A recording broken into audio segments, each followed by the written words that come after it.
اور جو سب سے آسان ہے، جو پاکستان میں کوئی بھی اسٹوڈنٹ سمجھ سکتا ہے کہ وہ کیا طریقہ کار ہے، تو وہ ریئل اسٹیٹ کا بزنس ہے۔ آپ نے دیکھا کہ ہمارے ملک میں آرمی سے لے کے بزنس مین تک ہر آدمی اس کاروبار میں لگا ہوا ہے۔ ایک پلاٹ جو ہوتا ہے وہ رجسٹری میں اگر فرض کریں کہ وہ 10-20 لاکھ کا ہے، تو جب وہ سیل اماؤنٹ اس کی ہوتی ہے تو وہ کروڑوں میں کر کے وہ اپنے پیسوں کو لیگل کر لیتے ہیں۔ تو یہ سارے وہ ایشوز ہیں جس کی وجہ سے اس سارے کے سارے پروسیس کو کافی کمپلیکس سمجھا جاتا ہے، اور یہ انفیکٹ کمپلیکس ہے بھی ہے، اتنا سمجھا جانے کی والی میتھ بھی کوئی نہیں ہے۔ اور عام طور پہ اس کی 4 سٹیجز ہیں۔ لوگ سمجھتے ہیں کہ 3 سٹیجز ہیں، لیکن میں سمجھتا ہوں کہ 4 سٹیجز ہیں۔ پہلے ہم 3 سٹیجز جو عام طور پہ لوگ کہتے ہیں ان کا ذکر کر لیتے ہیں کہ پلیسمنٹ کا مطلب یہ ہوتا ہے کہ آپ کسی بھی جگہ پہ ایک پروسیس کو شروع کر دیں، دوسرا لیئرنگ ہے اور تیسرا انٹیگریشن ہے۔ لیکن ان پلیسمنٹ، لیئرنگ اور انٹیگریشن سے پہلے ایک ضروری ہے جس کو میں سمجھتا ہوں کہ پریڈیکیٹ کرائم۔ اگر فرض کریں کہ کوئی رقم یا کوئی پیسہ ایک جگہ سے دوسری جگہ پہ ٹرانسفر ہو بھی گیا ہے، تو آپ یہ کیسے ثابت کریں گے یہ اللیگل ہے؟ اللیگل ثابت کرنے کے لیے وہ جو بنیادی جرم ہے اس کا بھی آپ کو پتہ ہونا، اس کا لنک کرنا بھی ضروری ہے۔ اگر بنیادی جرم کا آپ ثابت نہیں کر سکتے تو آپ منی لانڈرنگ کو بھی ثابت نہیں کر سکتے۔ کوئی بھی آدمی اپنے ایک پیسے کو لے کے دوسرے بینک میں جا کے کسی تیسری جگہ پہ انویسٹ کر سکتا ہے اور واپس اس کو اپنے بینک میں لا سکتا ہے، تو اس کا مطلب یہ نہیں کہ منی لانڈرنگ ہو گئی ہے۔ تو منی لانڈرنگ کے لیے ضروری ہے کہ پہلے یہ ثابت کیا جائے کہ یہ پیسہ اللیگل ہے۔ اللیگل ثابت کرنے کے لیے اس وقت اس کے خلاف جب یہ کرائم ہوتا ہے اس وقت اس کی رپورٹ ہونا بڑی ضروری ہے۔ اگر اس وقت یہ رپورٹ نہیں ہوا تو پھر بھی فائدہ کوئی نہیں، اس لیے یہ کمپلیکس ہوتا چلا جاتا ہے۔ اس کی ہر سٹیج ہی اتنی ڈیفیکلٹ ہے کہ آپ اس کو آپس میں جوڑ نہیں سکتے، لنک نہیں کر سکتے۔ مثال کے طور پہ کرپشن ہے تو اس کا کوئی نہ کوئی وقوع ہونا چاہیے، رپورٹ ہونا چاہیے کہ کس جگہ پہ یہ کرپشن ہوئی ہے۔ اگر رشوت کی شکل ہے تو پھر بھی پتہ ہونا چاہیے، فراڈ اگر ہوا تو وہ بھی اس کا ایویڈنس بھی موجود ہونا چاہیے۔ ڈرگ یا ہیومن ٹریفکنگ ہے تو وہ انسیڈنٹ بھی کسی نہ کسی جگہ پہ اگر وہ لا انفورسمنٹ کی رجسٹرز میں نوٹ ڈاؤن ہوا ہے تو پھر ہی وہ جرم ہے، اور اس کے بعد پروسیڈز کی بات بھی کی جا سکتی ہے۔ انوائرمنٹل کرائم ہے، جیسے پاکستان میں آسان ترین جو مثال ہے اس کی، جو لکڑی جنگل میں سے بیچ کے پوری دنیا میں یا پورے پاکستان میں ڈاؤن ورڈ بیچی جاتی ہے، اور اس کے علاوہ ٹیررزم کے لیے جو فائنینسنگ ہے، یہ وہ سارے کے سارے کرائم ہیں۔ لیکن ان کرائم کا اگلی سٹیجز کے ساتھ ملنا بڑا ضروری ہے۔ اگر آپ ان کے ساتھ نہیں ملا سکتے تو یہ کرائم نہیں ہے۔ آپ پلیسمنٹ کی سٹیج پہ جاتے ہیں کہ اگر ایک کرپشن کا پیسہ آ گیا، ایک فراڈ کا پیسہ آ گیا، ہم نے ڈرگ ٹریفکنگ یا ہیومن ٹریفکنگ سے پیسہ اکٹھا کر لیا، تو آپ اس کو پلیس کر رہے ہیں کسی جگہ پہ۔ اور پلیسمنٹ کیا ہے؟ Initial introduction of criminal proceeds into the stream of commerce. آپ نے کسی جگہ پہ یا بینک میں، یا آپ نے کوئی پلاٹ لینا ہے یا کوئی بزنس خریدنا ہے، ایسی جگہ پہ جا کے آپ نے اس کو پلیس کر رہے ہیں کہ جہاں پہ اس سے آپ لیگلی اس کو ثابت کر سکیں کہ یہ ہمارے پیسے ہیں۔ اور یہ سب سے ولنریبل پروسیس وہ یہی ہے جب پلیسمنٹ ہے، جب لوگ اس کو خریدتے ہیں۔ میں نے پہلے بھی کہا کہ جس طرح پراپرٹی ہے، تو اگر 1 کروڑ کا پلاٹ ہے، اگر اس کو انڈر انوائز کر کے لے لیا جائے اور بعد میں پھر اس کو کئی گنا زیادہ قیمت بیچ دیا جائے، تو یہ بھی ایک طریقہ کار ہے۔ لیئرنگ انوالوز، جو اگلی سٹیج ہے تو وہ تیسری سٹیج ہے۔ Layering involves distancing the money from its criminal source, movement of money into different accounts.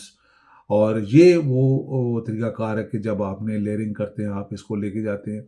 Placement میں پچھلے دنوں میں جب پاکستان میں آج سے 5 سال پہلے کچھ ایشوز ایسے آئے تھے، جو پاناما اسکینڈل جس کو کہتے ہیں، پاناما یا ورجن آئلینڈ وہ جگہ ہے جہاں پہ ٹیکس ہیون ہے۔ جب وہاں پہ آپ کسی طریقے سے پیسے لے جائیں تو وہاں کا قانون آپ سے نہیں پوچھتا کہ یہ اس کا سورس کیا ہے۔